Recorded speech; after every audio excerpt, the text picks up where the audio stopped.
Nearly 2 weeks ago, a train loaded with several hundred tons of aid left Ankara for Afghanistan.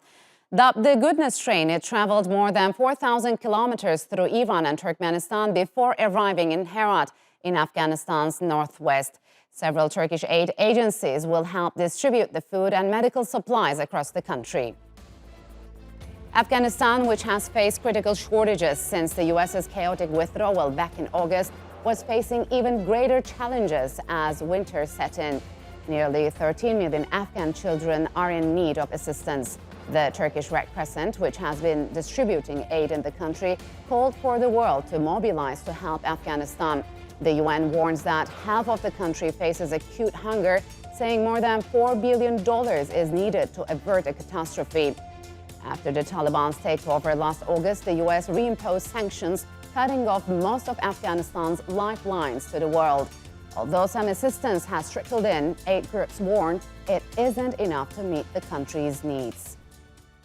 And to discuss the situation in Afghanistan, I'm joined now from Ankara by Alper Kucuk. He is the Deputy Director General at the Turkish Red Crescent, and from Geneva, Torek Farhadi. He is a political analyst and a former advisor to the Afghan government. Gentlemen, welcome to Straight Talk. It's good to have you on the program. Alper, you've just returned from Afghanistan. What could you tell us about the latest situation in the country? How are Afghans faring with the economic and social hardships, especially now that winter has set in?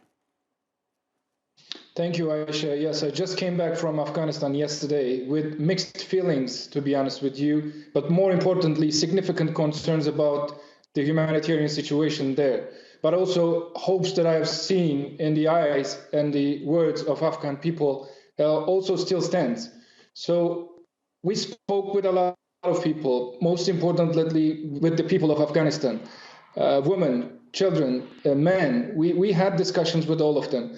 What the key message I heard was that they want to stand up.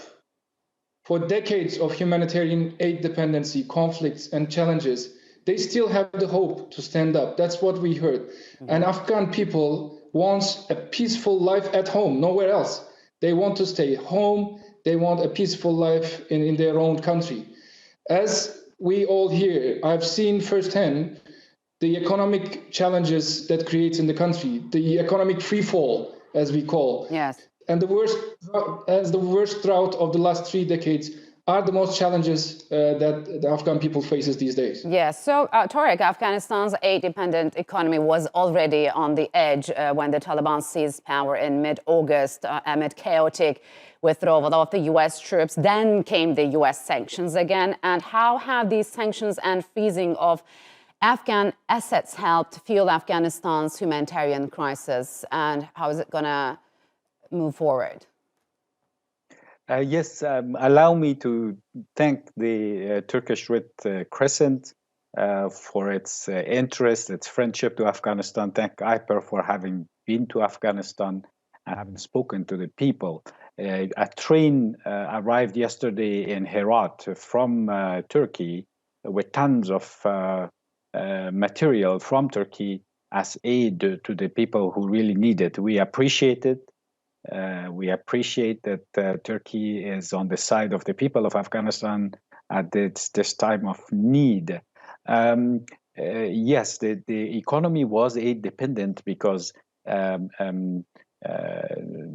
US and NATO countries had a lot of money over the 20 years. They had flooded the economy with aid, basically. Mm-hmm. And it had masked the fact that fundamental work was not done really to help the youth find jobs, to start small businesses that could withstand this kind of a change when the aid was suddenly cut off, when the US and NATO countries left. Before the US and NATO countries left, Afghanistan was receiving $8 billion in aid per year, and it went to zero. Mm-hmm. It created a government which is poor, under sanction. It created a banking system which is paralyzed, under sanction. It created businesses which cannot access their funds in the banks, and it created households that lost their employment and don't have money. And the currency also witnessed fluctuations Yes. it lost its value initially. So 8.7 million Afghans are on the brink of starvation, and 4.7 are likely to suffer severe malnutrition, most of them, unfortunately, children. Alper, what do you make of the international community's efforts to alleviate this crisis? We know Turkey sent hundreds of tons of aid, but is it sustainable? Of course, the impact of humanitarian assistance will be limited unless we see normalization in the country.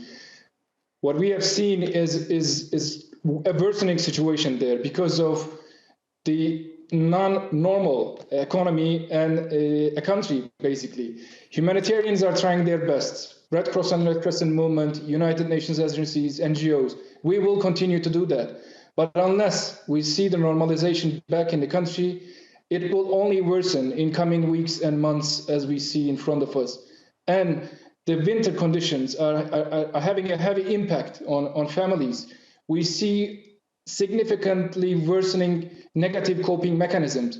We see families burning their furnitures and clothes to warm up. We see fathers through the night waiting until the morning to make sure that their children are not freezing to death. These negative coping mechanisms are worsening. And unless, as I said, we see economic developments, unless we are supported by development actors, the impact we will have is only to make people survive. And we will see more negative coping mechanisms in summer. Maybe people will be left with more difficult choices to stay or try to go to more hopes, to those difficult journeys. They will have to make those very difficult choices. Yeah, so Torek, maybe Alper had witnessed this, but Taliban's acting foreign minister, Amir Khan Muttaqi, has said they have the basic goods in Afghanistan and sending aid is expensive for Turkey. So instead, he was suggesting that Turkey send money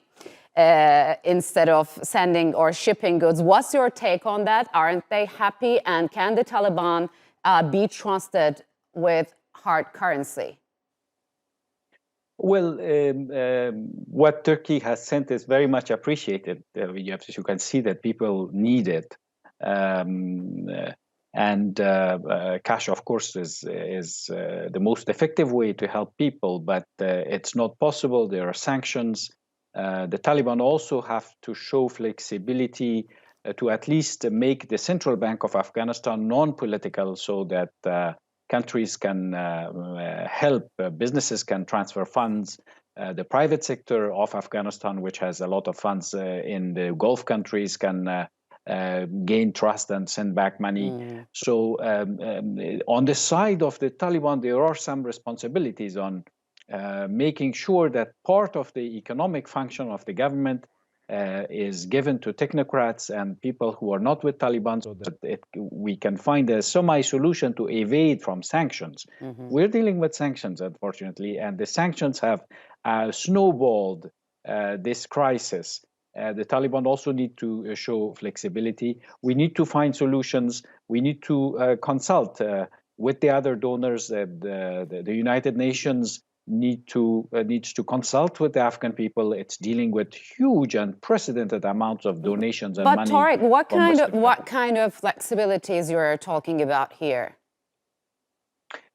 On the side of the Taliban, what I have suggested that they must make the central bank non-political. So they must bring people who are not Taliban, so that the bank can evade the sanctions. They have to ring fence the central bank and put technocrats there. So at least the central bank can function normally. A state needs to function in order to be able to help its people efficiently. Agencies cannot get everywhere. It cannot, under sanctions, they cannot really transfer liquidities. Their own banks will get into trouble. So we almost have to go to Afghanistan to explain to Mr. Muttaqi that for people, helping with cash for other countries is risky. They get in trouble. So they need to understand that their part of the game is that they have to make the central bank non-political, so that technocrats can use it as a trust fund so that agencies, others can also transfer funds. It's easier, yes. But it's important that goods arrive from Turkey, because people need to see that the Turkish people are standing next to the people of Afghanistan. So that I'm very happy with and thankful with. Yes, certainly. So maybe this is for the civilians, but Alper, talk to us about your impressions when you met the Taliban leadership. What kind of impressions you got here? And are they happy, or these aid flow is kind of exposing their weaknesses to, govern and provide for its people? I think they have a fair and balanced approach. I have been in that dialogue that was suggesting a preference towards cash. That was more about how we prefer in our response as well, to buy from local market. That was the message we heard. But a full appreciation together with that is, given the challenges in front of us in money liquidity to Afghanistan now, in-kind donations like we do with this kindness train is very much welcomed. And the other one was to buy from local market. And we always prefer to do that when conditions allow. That's why the resumption of the functions of the Central Bank of Afghanistan and the liquidity will be important. But the kindness train, the first one, as you also said, arrived yesterday. The second train is being loaded now. It's a complete collective solidarity of Turkish people. Yes. With the leadership of the government of Turkey, supported by a lot of NGOs. And this is what we do always, hand in hand. When it's Somalia, when it's Yemen, we get together and we respond collectively. But Torek, why the Taliban haven't been able to keep its primary promises to the international community? Isn't there a unified stance among the decision makers, and what do you think, what's holding them back? Certainly, amongst the Taliban, there are the people who understand the problematics, and that those that don't really want to admit the problematics, is that the inclusion of some individuals in the government has caused the sanctions. So perhaps they can stay in the security sector, but because the Taliban right now are needed to keep the security sector together, otherwise there would be unfortunately chaos in Afghanistan. But the economic sector, especially the central bank, needs to be ring-fenced and become a non-political place, so that donors, private businesses, NGOs can utilize it.